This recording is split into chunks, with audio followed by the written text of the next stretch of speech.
que las estructuras, o la gran mayoría de las estructuras civiles, poseen un amortiguamiento alrededor del 5%. ¿Sí? Cuando estamos hablando de concreto y acero, el porcentaje de amortiguamiento crítico suele andar alrededor del 5%. Sin embargo, pues el estudio matemático de estos modelos pues no abarca solamente ese conjunto de sistemas, sino todos los sistemas posibles, es decir, con porcentajes de amortiguamiento que varíen desde 0 hasta 1 y de 1 mayores a 1 todavía, ¿sí? En el material le habíamos dicho a los sistemas que tenían un porcentaje de amortiguamiento crítico menor al crítico, le llamamos sistemas subamortiguados, ¿no? Aquellos que tienen un amortiguamiento menor al crítico son sistemas subamortiguados. Otra forma de verlo es que el porcentaje de amortiguamiento crítico es menor a 1. ¿Sí? Las dos cosas son compatibles. Luego tenemos los sistemas que tienen amortiguamiento crítico, es decir, aquellos que su amortiguamiento es el crítico y que su porcentaje de amortiguamiento vale 1. Y por último teníamos los sistemas que eran sobreamortiguados, aquellos donde el porcentaje de amortiguamiento crítico era mayor a 1 y donde su coeficiente de amortiguamiento era mayor al coeficiente de amortiguamiento crítico. ¿Sí? Si no entienden todo lo que estoy hablando, ocupan leer las notas, ¿no? Y si ya lo leyeron, pues algo estarán entendiendo lo que estoy comentando, ¿no? Es importante hacer esta división entre los tres tipos de sistemas, porque nosotros nos vamos a quedar nada más con los sistemas subamortiguados. Como ya dijimos, todas las obras civiles, la mayoría, caen dentro de este rango, ¿sí? Son subamortiguados. Pero, pues, por cuestiones matemáticas y por cuestiones didácticas, vamos a estudiar los tres casos, en principio, los tres casos posibles del modelo matemático. ¿Okay? Ya luego, más adelante, nos enfocaremos únicamente en los sistemas subamortiguados. Entonces, en el ejercicio que ustedes vieron en la guía de estudio, tenemos ese caso donde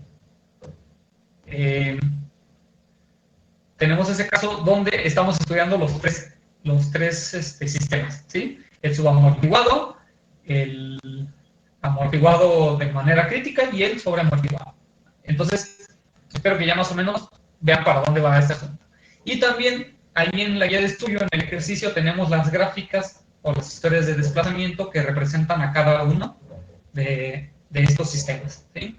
Que tienen curvas de desplazamiento muy distintas, ¿sí? Y muy características. A ver, antes de empezar, aparte de que vean bien el video, ¿lo ven en orden? ¿Pueden leer esto? ¿O está invertida? Sí, está bien. Ok, porque luego sale al revés y me avisan como a la media hora. Ok, a ver, entonces, apunten ahí en sus notas, como un nuevo ejercicio.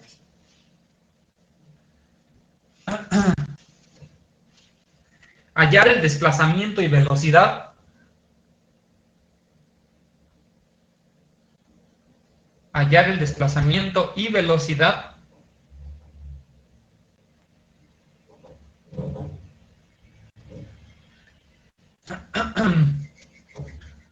del siguiente marco a 0.5 segundos de iniciar la vibración libre. A 0.5 segundos de iniciar la vibración libre. Vamos a dibujar aquí el marco. Bueno, lo voy a dibujar yo.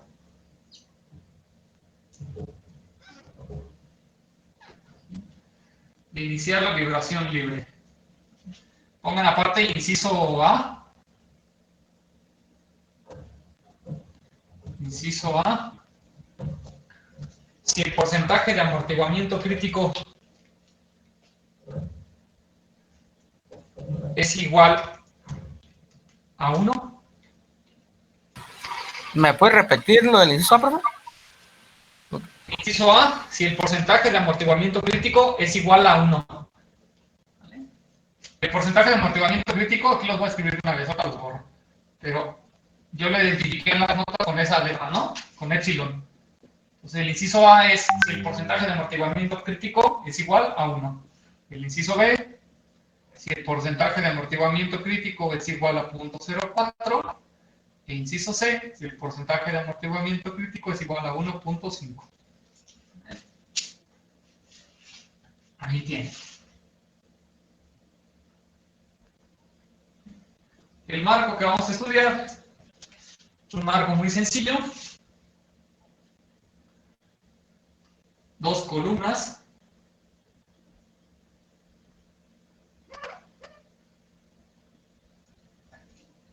Dos pequeñas columnas con distintos apoyos. La columna tipo será una columna cuadrada, tubular,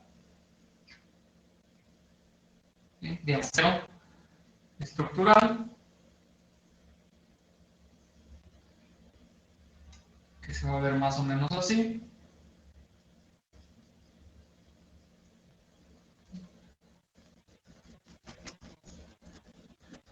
A ver, más o menos así, donde vamos a tener 40 centímetros de lado. ¿Sí? Es cuadrada, entonces tenemos 40 centímetros de lado. Y vamos a tener un espesor de pared equivalente para las 4 paredes de 3 cuartos. 3 cuartos son 1.91 centímetros.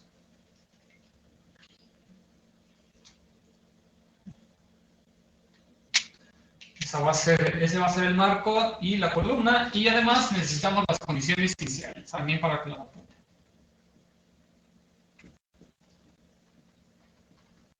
Vamos a tener un desplazamiento inicial de, ¿cuánto sobre aquí? 6 centímetros y una velocidad inicial de 150 centímetros sobre segundo.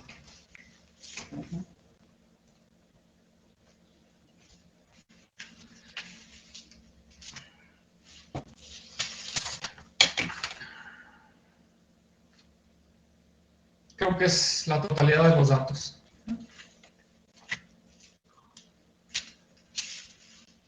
A ver, entonces,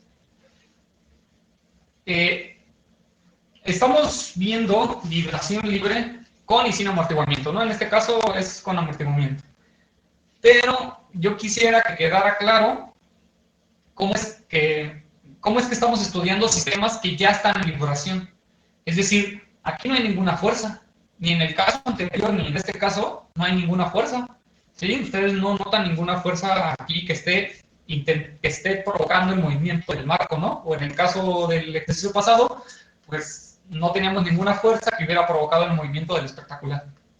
Entonces, necesito que quede bien claro cómo es, o sea, que entiendan a qué nos referimos cuando hablamos de vibración libre. ¿Cómo es que yo estoy estudiando este sistema? O sea, ¿cuáles son estas condiciones iniciales, por ejemplo? ¿Se entiende de dónde viene esto? ¿O se entiende cuál sería un ejemplo en el que yo podría analizar una estructura en vibración libre? O sea, necesito que tengan bien claro esto, porque luego vamos a pasar a vibración forzada. Vibración forzada es cuando ya aparece una fuerza, que son los casos más generales. Pero también necesitamos como base, primero, la vibración libre. Entonces, voy a tratar de explicarles lo que es esto de vibración libre, o bueno, un ejemplo para ver si lo captan. Es importante que lo tengan bien claro, ¿vale? Imaginen este marco. Ahorita yo lo estoy estudiando o lo quiero analizar en vibración libre. Pero para que el sistema, es decir, el marco, esté en vibración libre, primero tuvo que haber sido sometido a algún tipo de fuerza que lo llevó a iniciar un movimiento y empezar a vibrar, ¿no? Después, esa fuerza X, la que haya sido, fue retirada, o se acabó, terminó, concluyó o disminuyó. En ese momento, el marco ya no está sujeto a una fuerza, ¿sí? La fuerza desapareció. Pero ustedes estarán de acuerdo conmigo que el marco no puede inmediatamente dejar de moverse. El marco, al ser influenciado por una fuerza, esta le transfirió cierta cantidad de energía que lo provocó a moverse, ¿no? Después de que retiramos la carga, esa energía todavía está ahí y tiene que ser disipada, ¿vale? Entonces el marco seguirá moviéndose, aunque la fuerza no existe. Esto es sentido común, espero que ustedes lo noten claramente, ¿no? Imaginemos que tenemos un péndulo, O sea, tenemos otro péndulo. Si yo le aplico una fuerza y lo muevo, la fuerza va a durar una cantidad pequeña de tiempo, ¿vale? En el que yo lo aplico. Pero el péndulo va a seguir moviéndose mucho más tiempo que en el que estuvo aplicada la fuerza, ¿vale? Ok. El ejercicio previo y este ejercicio está enfocado en el estudio de sistemas cuando ya se les quitó la fuerza. Es decir, como el caso del péndulo que les hablaba, pero justo después de que yo le quité la fuerza. ¿Sí? Acabamos de decir que el péndulo va a seguir moviéndose.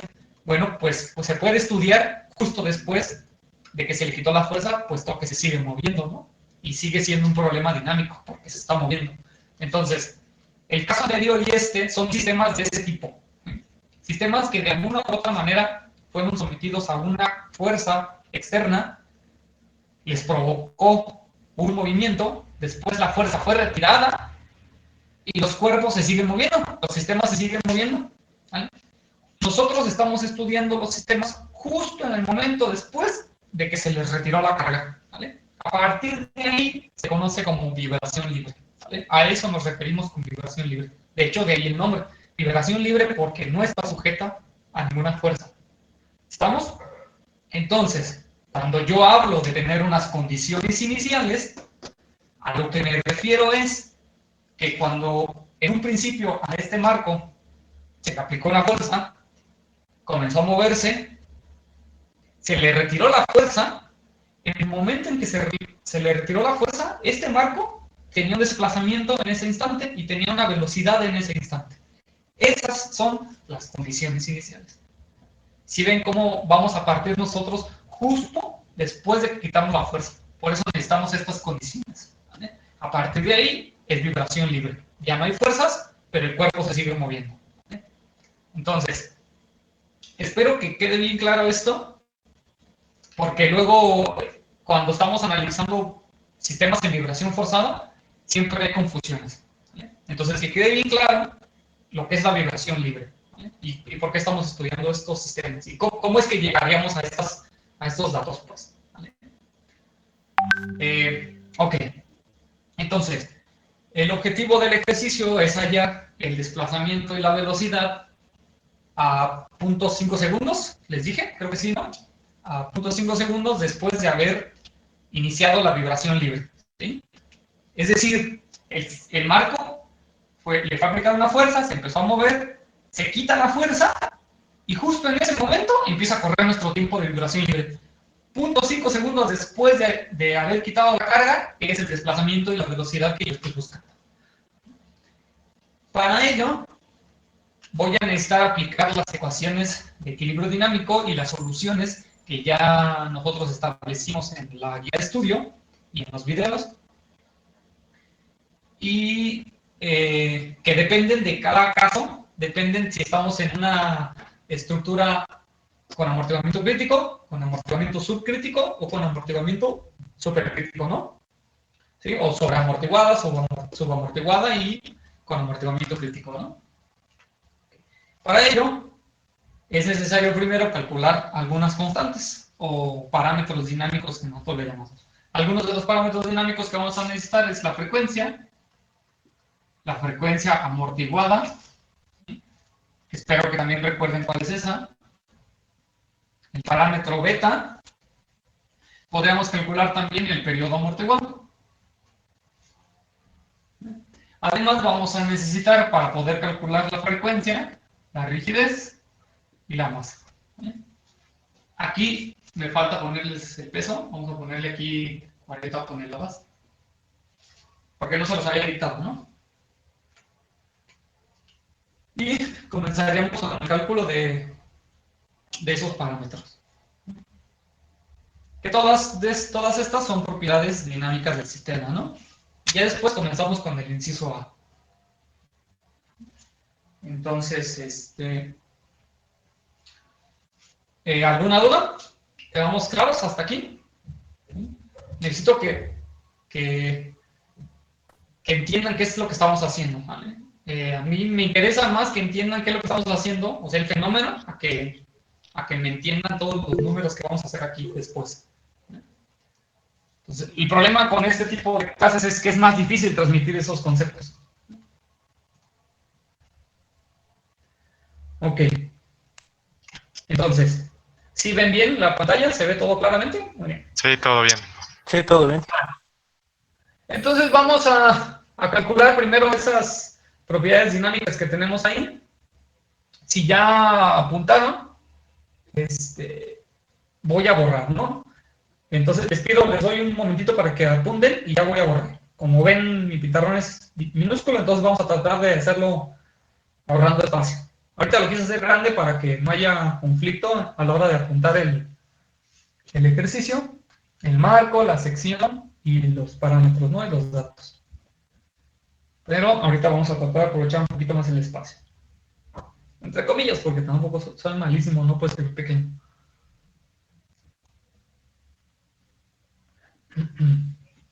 Se los doy un momentito para que lo apunten. Mientras les pregunto, ¿es necesario el claro del marco? ¿El claro de la crujía? Es decir, yo necesito decirles cuánto mide la trave, largo.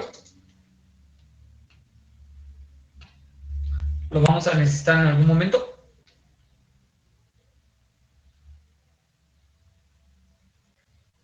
Sí, no, quién sabe.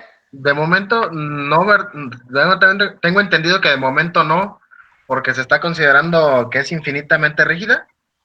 Exacto. Ya eso ya lo habíamos comentado.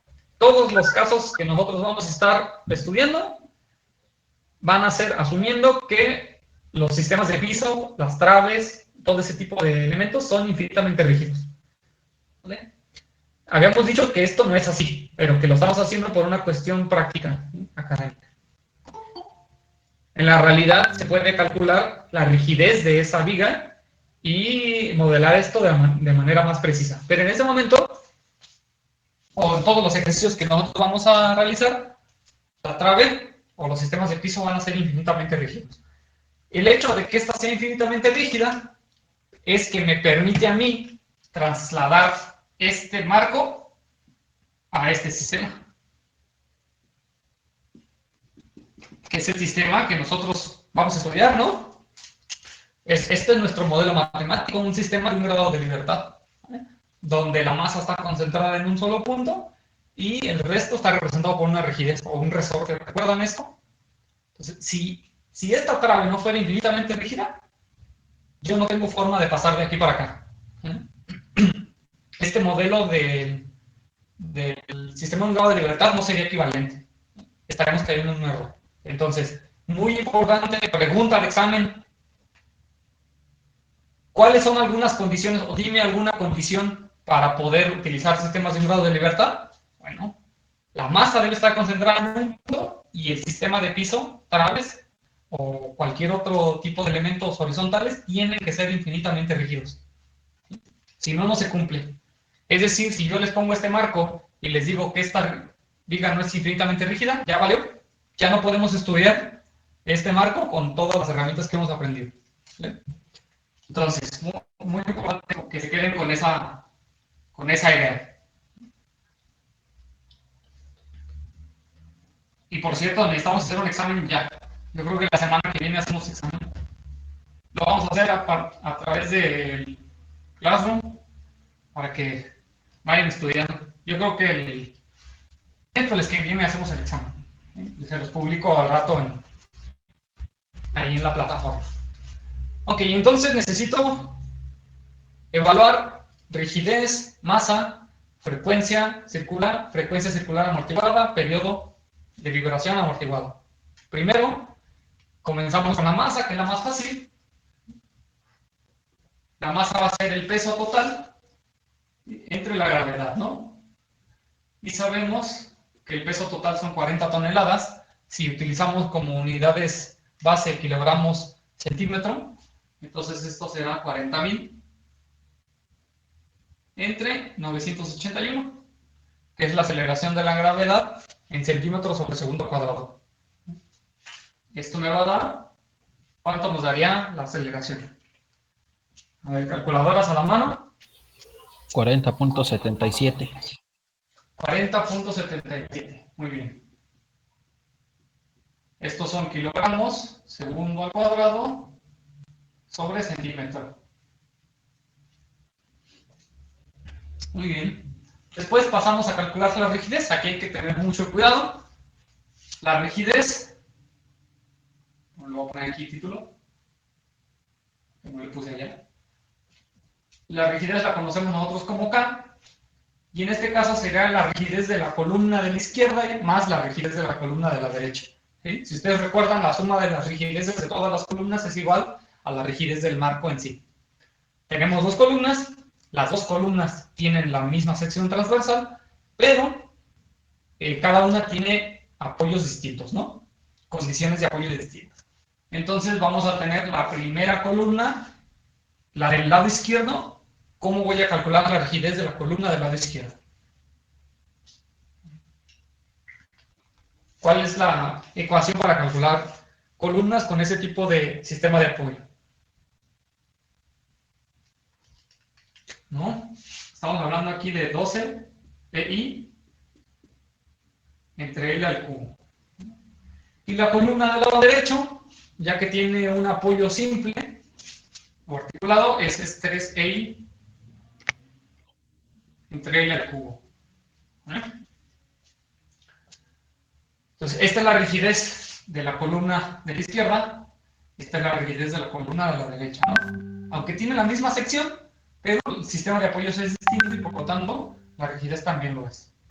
Profesor, ahí me queda un poquito de duda porque no vi bien el dibujo, entonces, ¿la de la izquierda era empotrada? Sí. ¿Y la de la derecha era articulada? Sí, así es. Ok, gracias. ¿Vale? Así es. Entonces, para evaluar estas magnitudes, pues necesito el módulo de elasticidad del material, que en este caso es acero estructural, que ya sabemos cuánto vale su módulo de elasticidad, 2 millones, y el momento de inercia, ¿no? Así como la longitud. Entonces, lo único que nos falta de ahí es la inercia. ¿Cómo le haría para encontrar la inercia entonces de una sección hueca? Ya lo hicimos en el ejercicio previo. Calculamos la inercia de una sección hueca, pero circular. O sea, en este caso va a ser la rectangular. El principio es el mismo. Es decir, la inercia de una sección hueca será la inercia de la sección bruta total, sin el hueco, menos la inercia del hueco. Eso nos daría, esta resta nos daría la inercia de la sección hueca. Entonces, la inercia de la sección completa, en nuestro caso, le voy a llamar D por H al cubo sobre 12, ¿no? Donde B y H sería la base y la altura del bloque completo, ¿vale? Luego, esto lo voy a restar la inercia correspondiente al hueco. Y a las características del hueco las voy a llamar B minúscula y H minúscula al cubo sobre 12. ¿Sí? Esta y esta no son otra cosa que inercias de un rectángulo, ¿no? Pero aquí las mayúsculas representan que es la sección de afuera y las minúsculas representan que es la sección de adentro. Entonces la inercia de todo grandote menos la inercia del hueco. Si yo sustituyo estos valores, voy a tener aquí la base y la altura, debido a que es una columna cuadrada, son iguales. Por lo que esto podría escribirlo yo como 40 a la cuarta, ¿no? Esto entre 12. Menos. Y en el caso del hueco, lo que tengo que hacer es a la dimensión externa total, que son 40, restarle 2 veces el espesor de las paredes. Como el espesor de las paredes es 3/4, 1.91 centímetros, ¿cuánto sería 40 menos 2 por 1.91? Que el 1.91 son 2, 3.8, 3.82. Son 36.12. 18. 32, 36. 36.18. También a la cuarta, porque otra vez, como es cuadrada, B y H son iguales, ¿no? Esto entre 12. ¿Cuánto da esta inercia?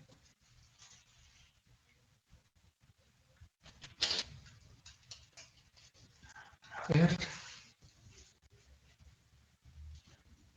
Tienen que ser ahí unos tantos miles.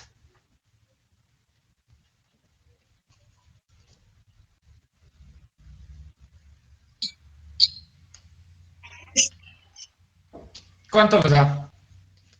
70.544.91. 70.544.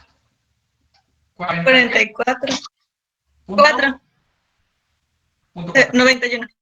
A punto 9. Un decimal. No. Centímetros a la cuarta. ¿Sí? Unidades de inercia. Yo también tengo ese valor así. Parece que está bien. Luego, bueno, yo aquí le pongo títulos a lo que me viene en gana y a lo que no, no. Está mal. A ver, aquí la inercia. Ustedes apunten ahí para que no se pierdan. Ya tengo la inercia. Ya puedo calcular la rigidez, ¿no? Porque el resto de valores ya los conozco. Es decir, voy a tener, de hecho, como voy a tener que sustituir en dos renglones, yo creo, porque no va a caber, van a ser 12 veces E, que es el módulo de elasticidad del acero estructural, o de cualquier tipo de acero que usen la serie, y ese módulo de elasticidad son iones, o por 10 a la 10. Esto en kilogramos sobre centímetro cuadrado. Por la inercia, que son 70.544.9 en centímetros cuartos, son consistentes. Esto entre la longitud al cubo, bueno, la voy a escribir así, para que quepa.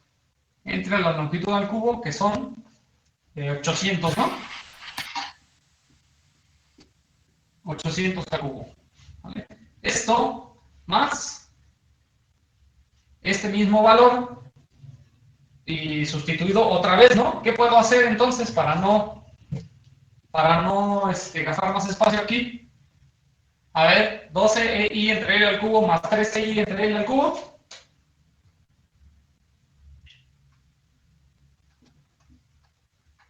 Las clases de álgebra malísimas.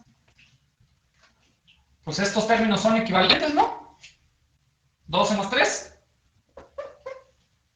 15.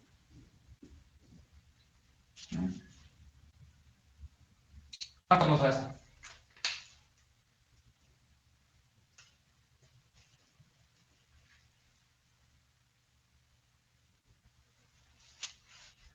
$15 veces.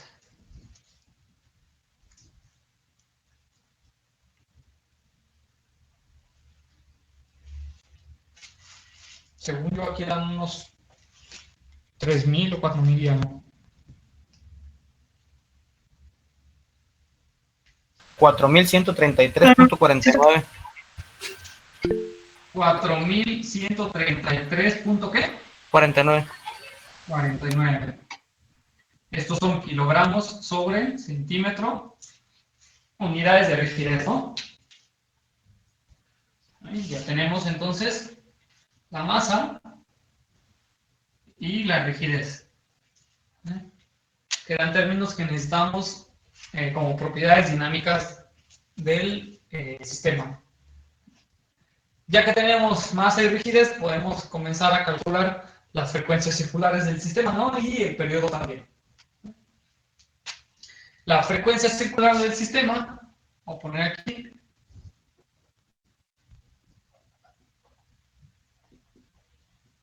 la frecuencia circular nosotros le llamamos W u omega, que creo que es el nombre real de esa letra, ¿no? Para todos es una W. Y esta frecuencia es igual a la raíz de la rigidez entre la masa, si no me recuerdo yo. Ambos términos ya los conocemos. Entonces, esto será la raíz cuadrada de la rigidez, que tenemos que son 4.133.49 entre la masa, que son 40.77.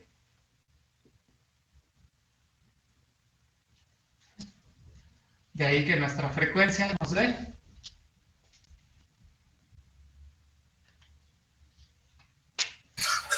10.07. sí, 10.07, ¿no? Esto, si ustedes recuerdan, las unidades son radianes sobre segundo. Ya hemos explicado qué era esto de la frecuencia circular. Si no, revisen ahí algunos de los videos, por ahí explicamos qué es esta frecuencia circular. ¿Vale? Tiene un sentido físico esa frecuencia circular. No completamente relacionada con el sistema de un grado de libertad, pero tiene un sentido físico. Luego, también teníamos como parámetro dinámico por calcular la frecuencia circular amortiguada.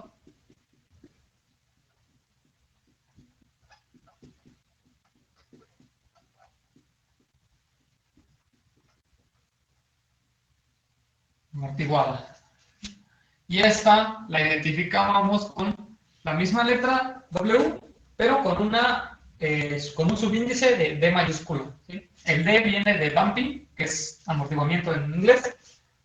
Entonces, esta nomenclatura pues, es la que se sigue normalmente en los libros de texto. Entonces, frecuencia circular, porque es la W, pero amortiguada. Y esa frecuencia circular, nosotros ya estamos entrando ahora sí en terreno del nuevo tema. Esa la habíamos definido nosotros en función de la frecuencia circular normal. Y dependía además de un término que era la raíz cuadrada de 1, si no me recuerdo, menos epsilon al cuadrado. Les pido verifiquen esa ecuación. Si pueden irlo siguiendo en la guía de estudio. Me parece que por ahí ustedes tienen apuntada esa ecuación. Ya sea en la guía o en el ejercicio. Sí. Perdón, o en los videos. Sí. Está bien, ¿no? Okay. Y entonces, ignoren a mi gata que está aquí molestando un poco. Entonces, esta frecuencia, otra vez, si ustedes revisan cuál es el sentido físico de esta otra, pues esta frecuencia circular es lo mismo, pero debido a que ahora tenemos amortiguamiento, pues la frecuencia se ve modificada, se ve alterada. ¿Vale? Otra forma de verlo más claramente es con el periodo. Por ejemplo, si tenemos ya hemos hablado del periodo de vibración de un sistema. Pues si le agregamos amortiguamiento, el periodo se modifica. ¿Vale? Recuerdan que el periodo es lo que tarda en dar un ciclo completo. Bueno, si el sistema no tiene amortiguamiento, ese tiempo será distinto de aquel que tenga amortiguamiento, puesto que el amortiguamiento lo que hace es absorber energía, como hemos estado diciendo. Eso hace que ¿cómo se llama? El periodo de vibración sea distinto, se modifique. Y lo mismo pasa con la frecuencia circular amortiguada. Entonces aquí calculamos la frecuencia circular amortiguada. Este es el porcentaje de amortiguamiento crítico. Y como tenemos nosotros 3 casos, tendremos que esperar a qué inciso estamos resolviendo para poder sustituir aquí el valor de porcentaje de amortiguamiento crítico, ¿no? Y lo mismo pasaría para el periodo de vibración, porque el periodo también va a depender de la frecuencia. Entonces, ¿qué les parece si lo dejamos aquí? No calculamos estas frecuencias porque si no nos vamos a meter en cada uno de los incisos, sino vamos de inciso a la vez. ¿Vale? Entonces, en ese momento no lo puedo calcular porque el porcentaje no tengo fijo. ¿Vale? Entonces vamos a ingresar a un inciso ya de lleno, donde podamos empezar a calcular los parámetros que nos pida ese inciso, y si aparece el valor de la frecuencia circular amortiguada, pues entonces lo calculamos. ¿Vale? Por el momento es importante que vean cuál es la diferencia entre esta y esta, ¿no? Ok, conceptualmente hablando. Entonces, ya tengo aquí parámetros, la mayoría de los que necesito, parámetros dinámicos del sistema. Y entonces, ahora sí, pasamos a el inciso A. Y el inciso A me dice que tengo un porcentaje de amortiguamiento crítico de 1. Si no me recuerdo, ¿cuánto es el inciso A? ¿Cuánto les dije? 1 o 0.04. 1. Sale. Entonces, el porcentaje de amortiguamiento crítico es 1, y lo que yo ando buscando es el desplazamiento en un tiempo de 0.5 segundos, es decir, el desplazamiento a 0.5 y la velocidad a 0.5. ¿Vale? ¿Se recuerdan la notación de cálculo diferencial para una función? lo que está aquí entre paréntesis es el valor de la función, ¿no? El valor de la variable de esa función, ¿vale? Entonces es el desplazamiento para cuando el tiempo valga 0.5 y la velocidad para cuando el tiempo valga 0.5 segundos. Porque recordamos que el desplazamiento y velocidad son funciones de tiempo, cambian con el tiempo. Muy bien, entonces, para poder realizar el inciso A, yo necesito pues las ecuaciones de equilibrio dinámico para encontrar desplazamiento y velocidad. La velocidad está fácil porque depende del desplazamiento, puesto que es la derivada del otro, ¿no? Pero esta del desplazamiento depende de en qué caso estemos. En las notas nosotros habíamos establecido 3 casos distintos. Sistemas subamortiguados, amortiguado críticamente y sobreamortiguado. Yo les pregunto en qué caso vamos a estar. Si nuestro porcentaje de amortiguamiento crítico es igual a 1, entonces, ¿en qué caso estaríamos? ¿El 1, 2 o el 3? ¿Cuál, perdón? Crítico. ¿Cuál? A ver. No sé qué dices, o sea, pero es el amortiguamiento crítico, ¿no? A ver, el porcentaje, por eso es una, espero que hayan leído, y dos, espero que hayan entendido. Esta es el porcentaje de amortiguamiento crítico. ¿Vale? Esta variable es lo que me está diciendo. Hay un coeficiente de amortiguamiento crítico. ¿Vale? Bueno, primero, hay un coeficiente de amortiguamiento del sistema. Ese coeficiente de amortiguamiento que nosotros le llamamos E, lo que me está diciendo es qué tan grande o qué tan pequeño es el amortiguamiento del sistema. ¿Sí? Entonces, yo podría tener un amortiguamiento muy grande o muy pequeño. Pero nosotros en el estudio del sistema matemático nos dimos cuenta que hay una diferencia muy grande entre 3 casos muy particulares.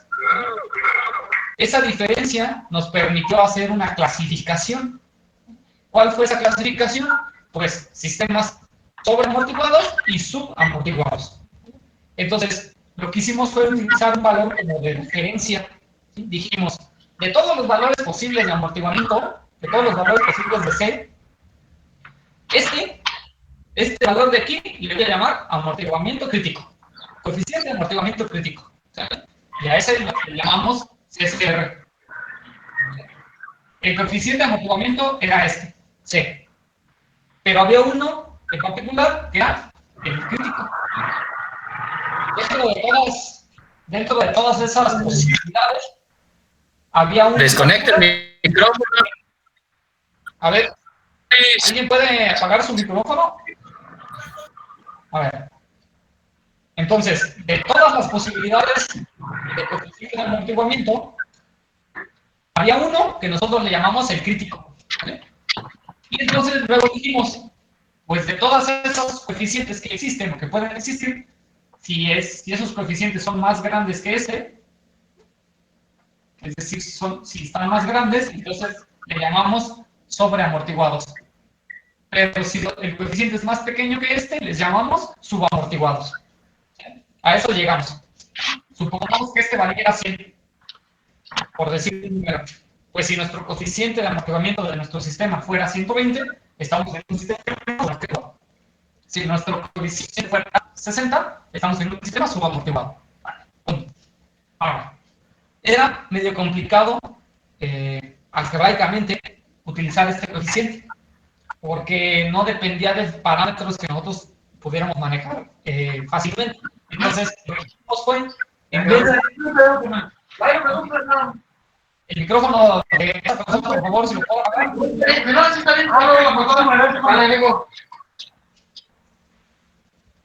Ok.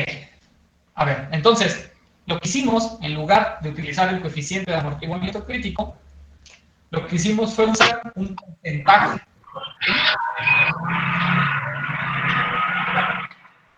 Compañero, apague su micrófono porque no puedo hablar así. A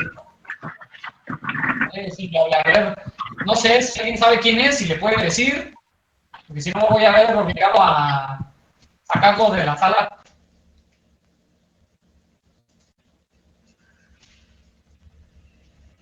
Ok, espero que ya. Entonces, retomando, nosotros tenemos, cada sistema tiene un coeficiente de amortiguamiento, ¿vale? Y ese coeficiente de amortiguamiento puede estar aquí, aquí o aquí, ¿vale? Luego, nosotros para identificar en dónde está, es difícil compararlo contra este, matemáticamente y algebraicamente. Entonces, lo que hicimos fue, en lugar de utilizar este coeficiente, utilizamos algo que le llamamos el porcentaje de amortiguamiento crítico, porque es más intuitivo. Por ejemplo, imaginen que yo les doy un coeficiente de amortiguamiento de un sistema X que sea de 500. Ustedes no van a saber si este es un sistema sobreamortiguado o subamortiguado si yo no les digo cuánto vale este. Porque si ustedes no saben cuánto vale este, no hay manera de que lo comparen y sepan si está acá o está acá. Entonces, este valor, por eso es que no es representativo. No me está diciendo a mí si es sobreamortiguada o si es subamortiguada. Entonces, hay un parámetro que sí me dice inmediatamente. Ese parámetro es el porcentaje de amortiguamiento crítico, este de aquí. ¿Cómo lo definimos este? Pues es el coeficiente de mi sistema entre el coeficiente de amortiguamiento crítico. Y entonces, este valor puede andar rondando desde el 0, el 1 y mayor al 1. ¿Vale? Y dependiendo de dónde caiga, me está diciendo si estoy aquí, aquí o aquí. Fíjense, si este valor, esta división fuera 1, significa que este es igual a este, para que dé 1. Por lo tanto, nosotros estamos en el caso de amortiguamiento crítico, porque nuestro coeficiente es exactamente igual. Es decir, si yo les dije que era 500, pues este tiene que valer 500. Y por lo tanto, estamos en el caso de amortiguamiento crítico. ¿Vale? Luego, si este coeficiente fuera menor a 1, ¿vale?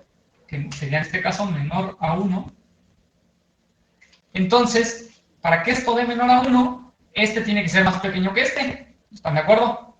Entonces, como este es más pequeño que este, estamos en el caso subamortiguado. Y por último, si esta relación pues significa que este es mayor a este. Lo que quiere decir que el coeficiente es mayor al crítico, por lo tanto, estoy en este lado y es un sistema sobreamortiguado. Esto ya lo platicamos en los videos y está en las notas. Entonces, espero que si no lo han visto, lo retomen para entender bien esto. Porque lo vamos a pasar aquí al porcentaje de amortiguamiento y necesito que lo tengan bien claro. Entonces, espero que con esto haya ayudado un poco. Yo les estoy dando un porcentaje de amortiguamiento actual para el inciso A. Yo les estoy diciendo el porcentaje de amortiguamiento crítico es 1. ¿Qué quiere decir? Pues que mi coeficiente de amortiguamiento es igual al coeficiente de amortiguamiento crítico. Y si eso es así, que ustedes deberían corroborar en sus notas, si es así, entonces estamos en el caso 1. Este es el caso 1.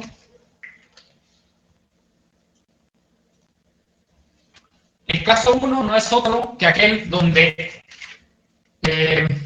beta es igual a W, ¿vale? Que matemáticamente hablando, así fue como lo separamos a los casos. Espero que recuerden eso.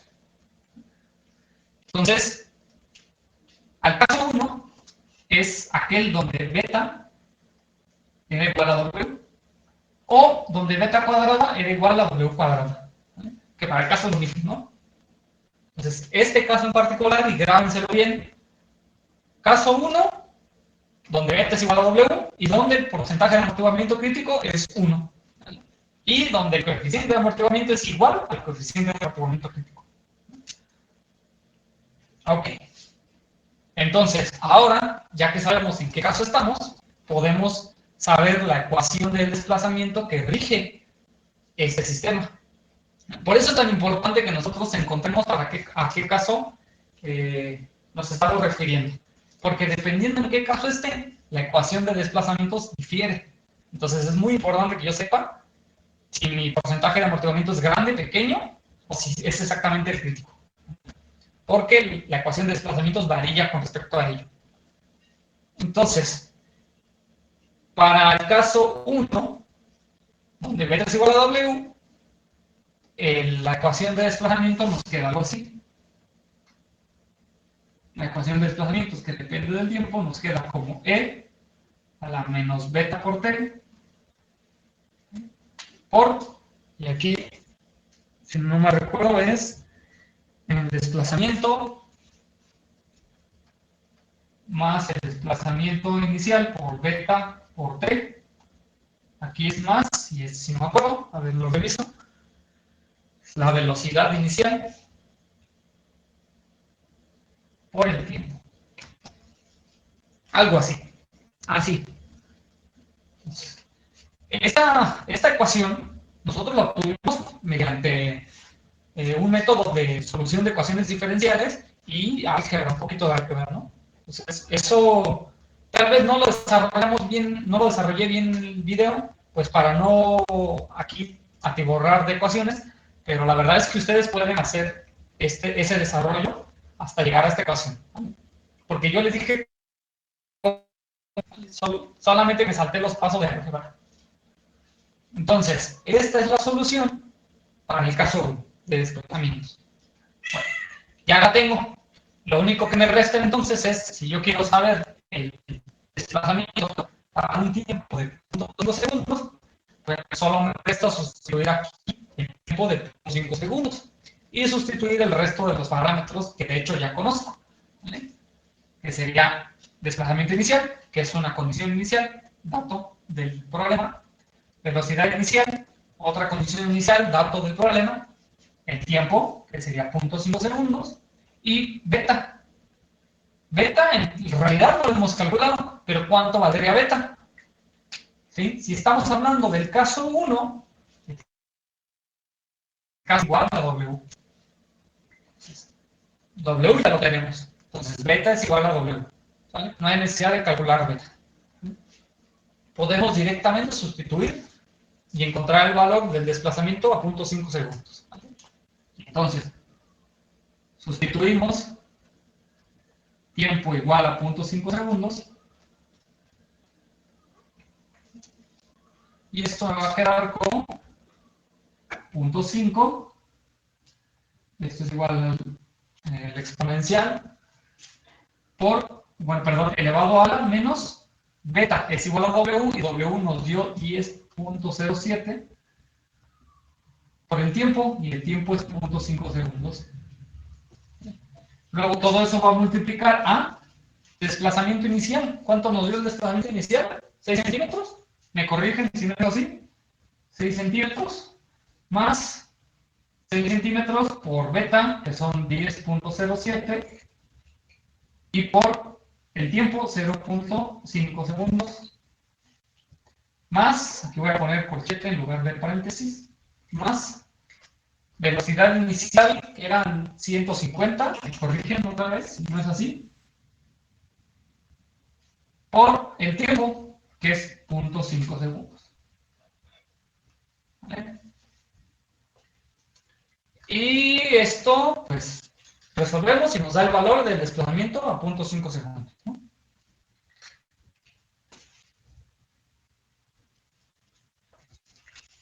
¿Sale? Hay que hacerlo por partes, con cuidado, en la calculadora. Recomendable primero pues, todo lo que está en los corchetes, y luego multiplicamos por este exponencial, ¿no? Mucho ojo en el signo también.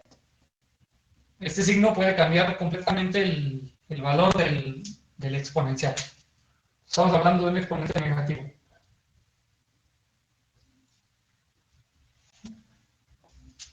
A ver cuánto nos da eso.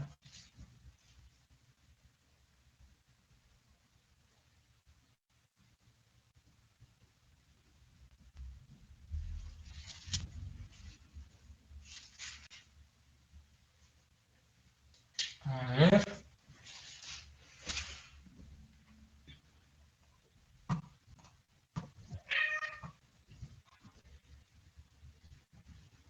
Punto 72. Punto Sí, 72. me sale de 0.72. Lo dejamos en dos decimales. 0.72 centímetros. Que es menor al inicial, ¿no? Eso quiere decir que el sistema de alguna forma fue hacia el reposo, ¿no? No sabemos si está oscilando o por qué, pero nos dio un valor de desplazamiento más pequeño. Entonces, pero ahí tenemos .72, se parece correcto a más de 1. Muy bien. Entonces, continuamos ahora con la velocidad. ¿Cómo le haría yo para encontrar la velocidad? Derivamos, ¿no? La ecuación de arriba. Hay que derivar, ¿verdad? Basta con derivar la ecuación de desplazamiento, que está relativamente fácil, ¿no? Claro, fácil si recuerdan sus clases de cálculo diferencial. Entonces vamos a tomar esta y la vamos a derivar, que sería, a ver, ¿dónde está? Aquí. Y entonces tenemos que la velocidad con respecto del tiempo, bueno, lo voy a poner aquí como título que estoy derivando, porque también sepan qué estamos haciendo.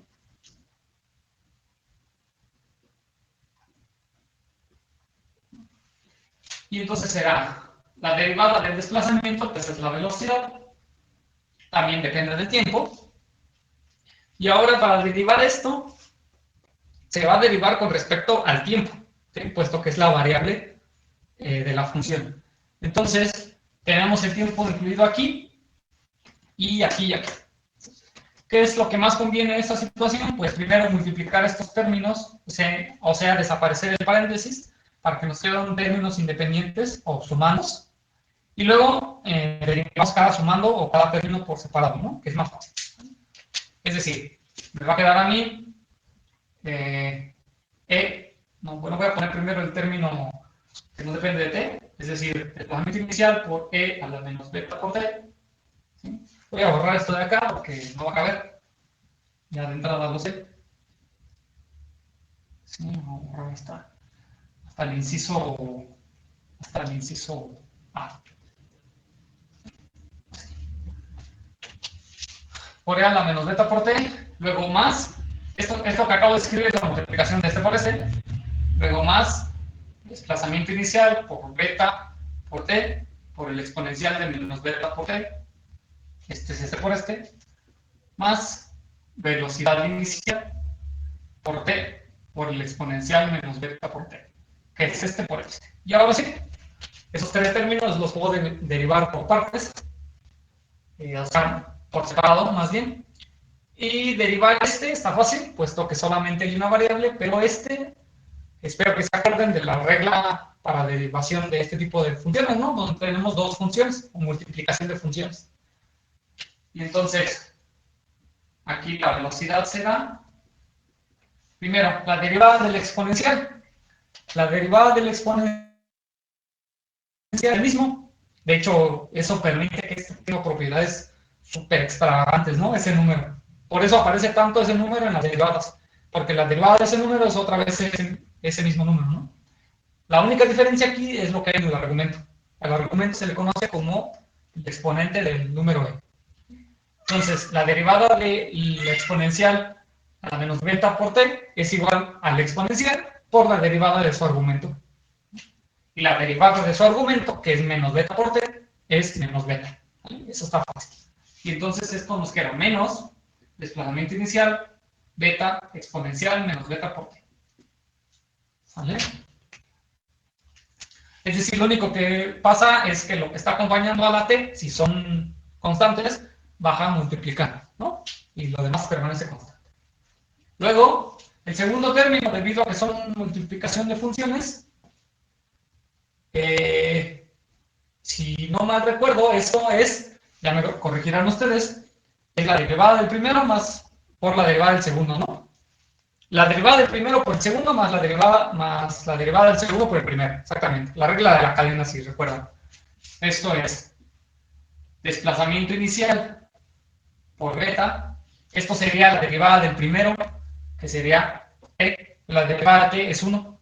Entonces, aquí sería la derivada del primero, que son las constantes x0 y por beta, por la derivada del primero.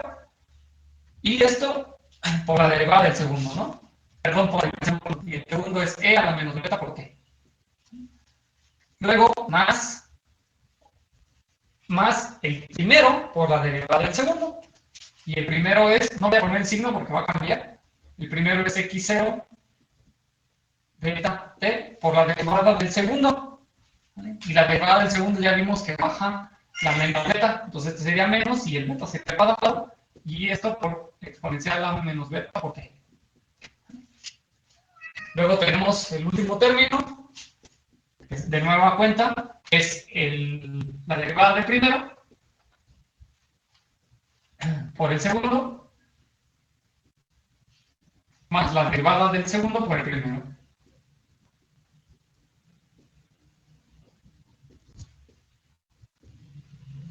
Ahí está. ¿Vale?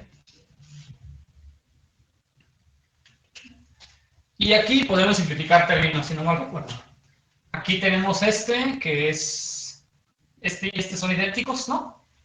¿Sí? Con signo opuesto, por lo que puedo obviarlos y me quedo con aquellos de allá. Porque aquellos de allá sí son independientes. Por último, tengo que la velocidad con respecto del tiempo es menos desplazamiento inicial por beta al cuadrado por el tiempo por la exponencial de menos beta por t, más velocidad inicial por la exponencial de menos beta por t, menos velocidad inicial por beta por t por la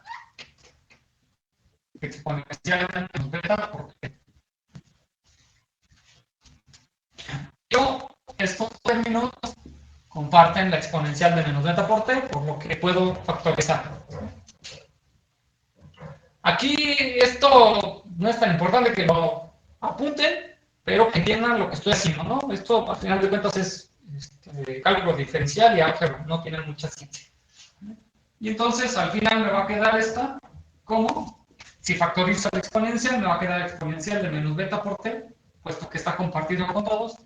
Luego, pongo primero los términos en positivo, que sería velocidad inicial por e a la menos, no, este ya no. Esto lo acabo de factorizar. Velocidad inicial sería este término de aquí, menos desplazamiento inicial por beta cuadrada por t, y menos velocidad inicial por beta por t. Ahí está. Ahí está. Espero que alguien me vaya siguiendo, si no ahorita lo corroboro, pero creo que está bien. Me parece que está bien. De hecho, sí, creo que lo tengo por aquí. Déjenme ver.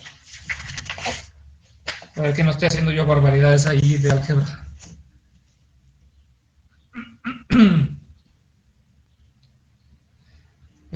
Ajá.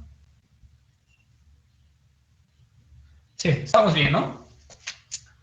Esa es la correcta. Ok, pues ya tengo, así como tengo mi ecuación para el desplazamiento, para cualquier tiempo, pues ahora tengo mi ecuación para velocidad para cualquier tiempo. ¿Vale? Si yo quiero entonces saber la velocidad a 0.5 segundos, pues basta con hacer lo mismo que acá. Sustituir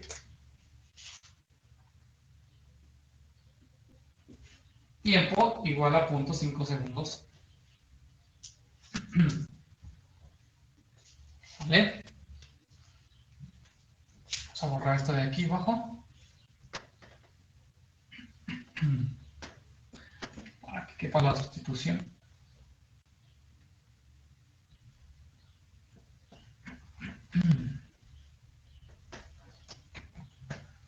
Y entonces sería la velocidad para 0.5 segundos será igual a el exponencial de menos beta, y beta era igual a W, eran 10.07, menos 10.07, me corrigen si estoy en un error, por el tiempo, que es 0.5, esto multiplica a velocidad inicial, que eran 150, menos desplazamiento inicial, que eran 6 centímetros, por beta al cuadrado, que son 10.07, al cuadrado, por el tiempo, que es 0.5 segundos. Menos velocidad inicial, que son 150 centímetros por segundo, por beta, que son 10.07, o W es lo mismo, y por el tiempo, que es 0.5 segundos. Ahí está, ¿no? Con ello tendríamos entonces la velocidad a 0.5 segundos.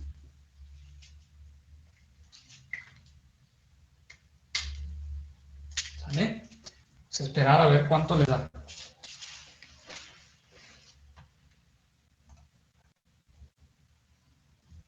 $5.92 tenemos por ahí. Negativo, ¿verdad? Sí.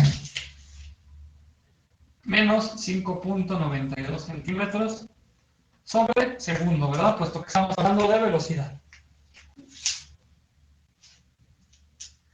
Ya habíamos dicho que significa que la velocidad sea negativa, ¿sí?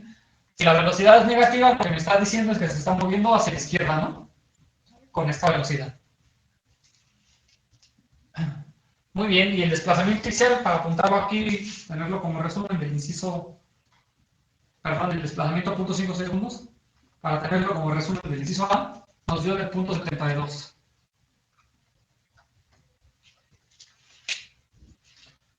Sale. Ahí estamos.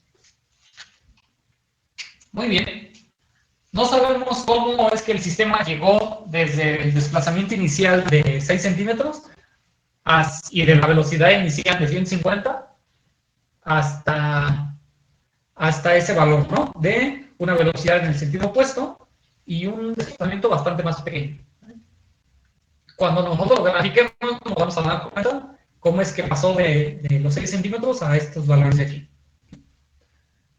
Pero por el momento, esos son los resultados y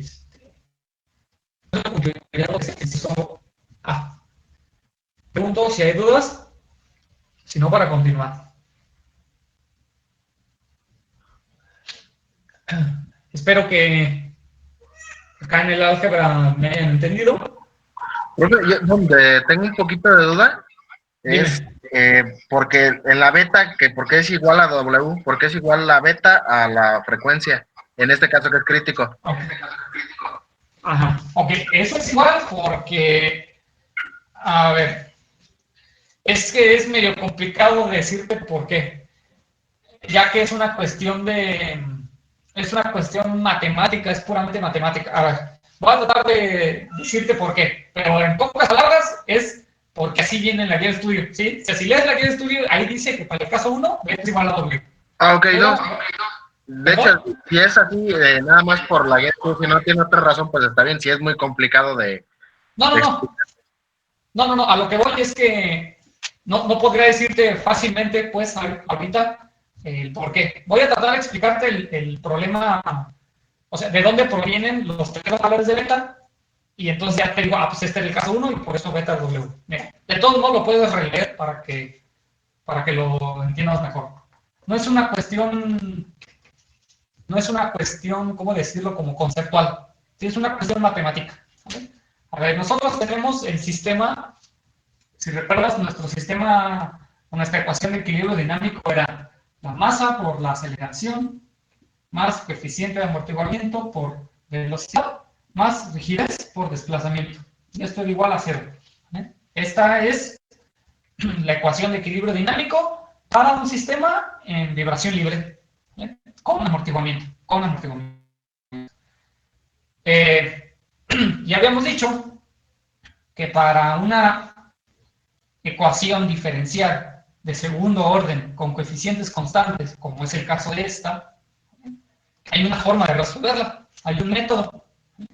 Y en ese método, lo que teníamos que hacer nosotros era, en principio, sacar las raíces de la ecuación característica. Y la ecuación característica es una ecuación que se forma a partir de esta. Y esa ecuación característica se ve así. R cuadrada más, aquí la C entre M, por R, más K entre M. Y esto es igual a 0. Ahí en las notas viene cómo llegar a esta ecuación característica. O además en tus clases de ecuaciones diferenciales tuviste que haber aprendido eso, y si no, puedes consultar un libro de ecuaciones diferenciales. Es muy fácil, o sea, se pasa de aquí para acá. ¿Vale? Y luego hay que montar estas R's, como si esta fuera una ecuación cuadrática. Entonces, con la fórmula de de segundo grado, nosotros encontrábamos las raíces y resultaba que las raíces eran algo así. Eran menos, aquí nos quedaba, si no me recuerdo, beta. Más o menos la raíz cuadrada, ¿vale? Y aquí era w cuadrada menos beta al cuadrado. Haciendo álgebra pues de esto, llegábamos a esta. ¿Vale? Eso lo puedes ver claramente ahí en los videos. Y entonces aquí es donde parte la separación de los tres casos. A ver, es una sola ecuación, ¿vale? Solo hay una solución para esta ecuación. Pero, debido a la naturaleza de la solución, porque aquí tenemos estas raíces que van a formar parte de la solución, debido a la naturaleza de estas raíces es que nosotros estamos obligados a escoger entre tres casos. ¿Por qué? Porque dependiendo de cuánto valgan estos valores, esto se puede volver muy difícil o muy fácil. Por ejemplo, ¿qué pasa si esta es igual a esta? Si son iguales, pues entonces esto es 0 y en la solución me va a quedar como beta, menos beta. Pero debido a que esto es un sistema de segundo orden, yo voy a tener dos soluciones, dos raíces. Eso quiere decir que las dos van a valer menos beta. Es decir, dos raíces iguales. Eso, otra vez, si tomas tu libro de ecuaciones diferenciales, te vas a dar cuenta que cuando las dos raíces son iguales, la solución tiene que ser de una forma muy específica. ¿Vale? Entonces, ya tenemos un caso, cuando estas dos sean iguales. ¿Vale? Entonces, no es que hay una razón para que estas dos tengan que ser iguales, sino que es una de las opciones, ¿sabes? La otra opción es que esta sea mayor a esta. Si esta es mayor a esta, este número de aquí me va a dar positivo, y por lo tanto la raíz pues me va a dar un número real, y por lo tanto las raíces, las dos, van a ser reales y distintas. Por esto que aquí es una con más y otra con menos. ¿Vale? Si las raíces son pues, reales y distintas, la solución es de otra forma distinta a cuando estas dos son iguales. ¿Vale? Entonces, luego tenemos el caso del 3, que es cuando esta sea menor a esta. Si esta es menor a esta, aquí tenemos un número negativo, y la raíz de un número negativo, ustedes saben que son números complejos. Entonces, la solución, las raíces van a ser números complejos. Como las raíces son complejas, pues la solución tiene que ser específica otra vez para números complejos. Entonces, aunque solo es una ecuación, la solución de esa ecuación depende muchísimo de este valorcito de aquí. Tanto es así que nos lleva a tres casos distintos. Esos no es que nos los inventamos, sino que nosotros los establecemos. Este va a ser el caso 1, 2 o 3. Y yo tengo que saber en cuál estoy para poder solucionarlo. En nuestro caso particular, resultó que estamos en el 1. Entonces, como estamos en el 1, el caso 1 es aquel donde estos dos son iguales. Y por eso es que beta es igual a W. ¿Vale? Pero si estuvieras en otro caso distinto, en el 2, pues nada te obliga a que beta sea igual a W. Si estuvieras en el caso 3, tampoco beta no va a ser igual a W. De hecho, van a valer más o menos dependiendo de qué caso estés. ¿Vale? Por eso te digo que es como complicado, porque necesitas como que hacer el álgebra y resolver la ecuación para que te des cuenta de por qué a veces vale igual, a veces más, a veces menos. ¿Vale? Esta es la relación entre esos dos valores. ¿Vale? Ok, gracias, profe. Termino que revises las notas y tus apuntes de ecuaciones diferenciales para que captes esto, ¿no? Porque al final de cuentas sí es importante que sepamos en qué caso estamos. Y Profe, ¿la guía está en el Classroom?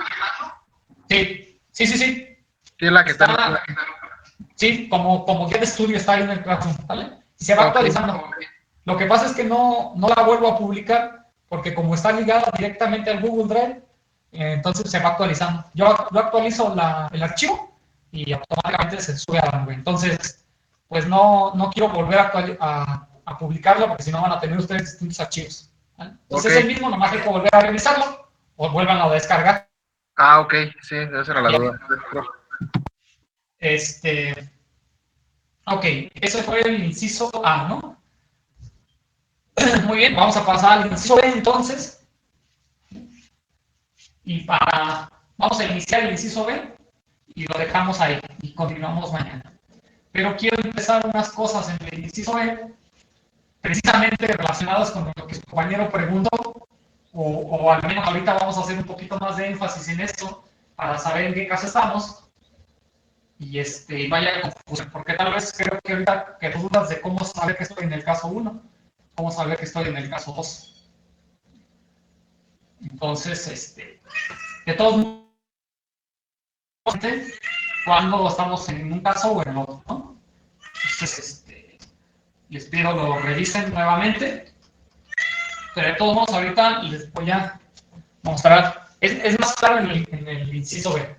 En el inciso B tenemos un porcentaje de amortiguamiento crítico de 0.04. Me corrigen si estoy mal. 0.04.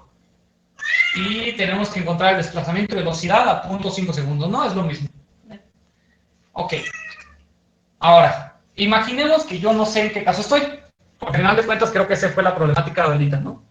Yo directamente, si yo ya entiendo bien lo que es el porcentaje de amortiguamiento crítico, con solo ver ese número, yo ya sé en qué caso estoy, el 1, el 2 o el 3. Pero supongamos que ahorita tenemos complicaciones para averiguar en qué caso estamos. Entonces, ¿qué tendría que hacer yo? Bueno, los tres casos, como ya vimos ahorita, como le expliqué rápidamente a su compañero, o como está en la guía de estudio, dependen de beta y de W. Que si beta es mayor a W, que si W es mayor a beta, o que si son iguales, ¿no? Entonces, pues, ¿qué les parece si calculamos W y beta? Y vemos en cuál estamos, si es mayor o es menor, o son iguales. Entonces, primeramente W, ya lo tenemos. W es 10.07. Son radianes sobre segundo. Y beta, aquí hay que calcular beta. Y para eso hay que recurrir a las ecuaciones que desglosamos y dedujimos en los videos o en la guía de estudio. También no recuerdo, creo que fue en los videos donde deduje esta ecuación. Entonces, a ver, le pido a alguien, si es que por ahí tiene a la mano el valor de beta, ¿cómo es que se evalúa ese valor de beta? O sea, ¿cómo es que llegamos a ese valor? O al final de cuentas tenemos una ecuación para ese valor de beta. ¿Cuánto vale?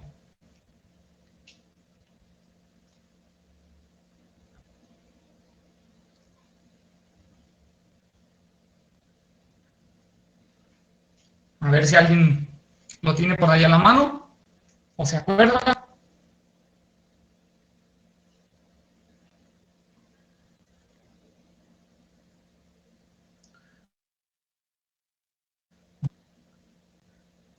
A ver. ¿Nadie lo tiene por ahí?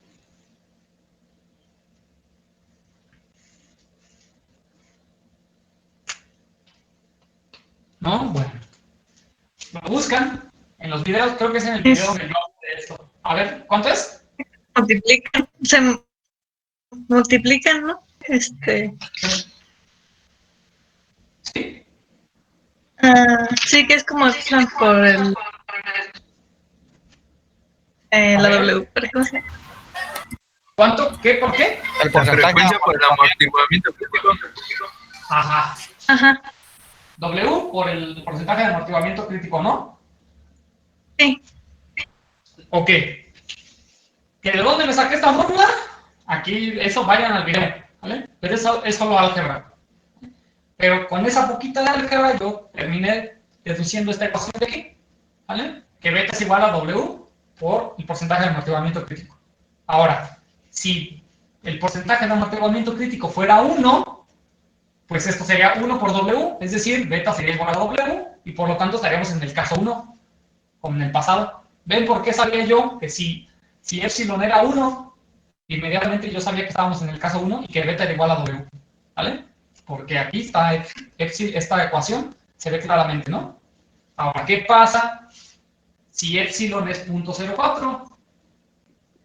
Sería 10.07 por 0.04. A ver, ¿me pueden decir cuánto es esto?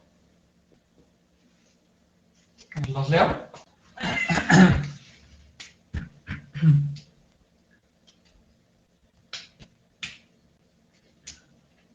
Punto 4, me dice, ¿no? Sí. Punto 4. Y claramente es distinto a W, ¿no? Pero, ¿es menor o es mayor? aquí claramente estamos viendo que W es mayor a beta. ¿Estamos? Como es mayor a beta, estamos en el caso 2. Ya, para saber que esto es el caso 2, ahí sí no hay otra que revisar las notas, ¿vale? O el video. Porque este orden, la verdad es que no hay nada que nos diga cómo realizar este orden. Yo propuse ese orden. Es decir, para mí, cuando beta era igual a W, era el caso 1. Cuando beta era menor a W, era el caso 2. Y cuando beta era mayor a W, era el caso 3. Pude haberlo hecho en el orden que se me pega la gana, pero decidí ese orden. Entonces, en este caso, W es mayor a beta, estamos en el caso 2. ¿Vale? Y para el caso 2, hay otra ecuación de desplazamiento distinta, particular, y para resolverla vamos a seguir el mismo procedimiento que seguimos en el inciso pasado. ¿Vale? Por el momento, vamos a dejarlo hasta ahí, pero quería establecer esto para que vieran cómo no es que yo me esté inventando en qué caso estamos. Aquí está la información, y si recurrimos a lo que ya establecí yo en los videos, pues esto es claro, ¿vale? Así se establece en qué caso estamos. Ok, entonces lo vamos a dejar ahí. Mañana concluimos el ejercicio, dejamos la clase para la hora que tenemos programada, que es a la misma hora, ¿no? A las 2. Entonces, mañana nos vemos a las 2 de la tarde y concluimos el ejercicio. Profe.